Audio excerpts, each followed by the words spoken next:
ఇప్పుడున్న generation Vishnu kids పుట్టిన తర్వాత కూడా డైవర్స్ అనేది జరుగుతుంది, పిల్లల్ని వదిలేసి కూడా వెళ్ళిపోతున్నారు.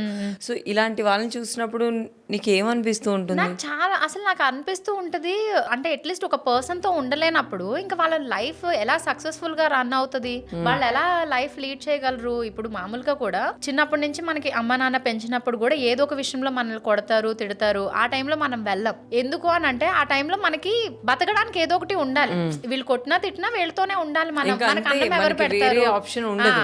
ఇప్పుడు ఏంటి, పెళ్ళైన వాళ్ళు అంటే వీళ్ళతో కాకుండా వదిలేసి వెళ్ళిపోతే మనకి ఏదో ఒకటి, మనం బతకలేమా? కానీ పిల్లలు పుట్టిన తర్వాత చేస్తారు కదా, అది బాధ అనిపిస్తుంది. ఇప్పుడు వీళ్ళిద్దరూ చేసిన దానికి ఎందుకు పిల్లల్ని అలాగా ఒక శిక్షించడము, వాళ్ళకి తెలియదు కదా, పేరెంట్స్ లేని పిల్లల్ని ఎందుకు అలాగ చేయడము అని అనిపిస్తుంది.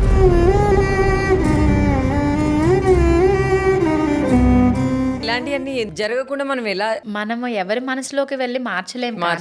అవును, బట్ ఫ్యామిలీస్ తో ఉండాలి అని అంటే అప్పుడు మనకి ఎంతో ఎక్కువ ఒక ఉమ్మడి కుటుంబం లాగా ఉండేవారు. కాబట్టి ఈ పిల్లోని మన పిల్లలు అన్నట్టు అందరూ పెంచేసుకునేవారు. ఇప్పుడు ఓన్లీ ఒక బాబు చాలు లేదా ఒక పాప చాలు, వీళ్ళతో వద్దు అంటే ఎప్పటికప్పుడు రిలేషన్స్ అన్ని బ్రేక్ అయిపోతున్నాయి. ఇక్కడ మీ అమ్మ నాన్న ఉంటే నేను ఉండలేను, లేదా మీ అమ్మ నాన్న మన ఇంటికి ఎందుకు వస్తున్నారు, ఇలాంటివి జరుగుతూ ఉంటున్నాయి.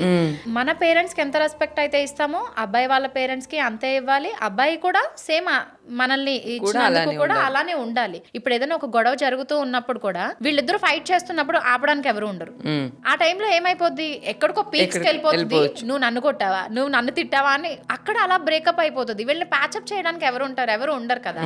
అందుకే మెయిన్ ఫ్యామిలీస్ తో ఉండాలి అని అనిపిస్తుంది. అంటే జాయింట్ ఫ్యామిలీస్ ఉంటే ఇవి అంత దూరం వెళ్ళవు అని, ఎక్కువ జరగవు. కొంతమంది భయపడుతూ ఉంటారు అమ్మాయిలు, నువ్వు ప్రేమించి పెళ్లి చేసుకున్నావు కదా, ఇప్పుడు పడు అని అమ్మా నాన్న ఎక్కడ అంటారో అని భయంతో. చాలా సార్లు ఇది వింటూ ఉంటాం, నువ్వే ప్రేమించావు కదా, మీరే పడండి, మాకేం సంబంధం అని వాళ్ళు అంటారేమో అని కూడా వీళ్ళు ఆలోచిస్తూ ఉంటారు. అవును,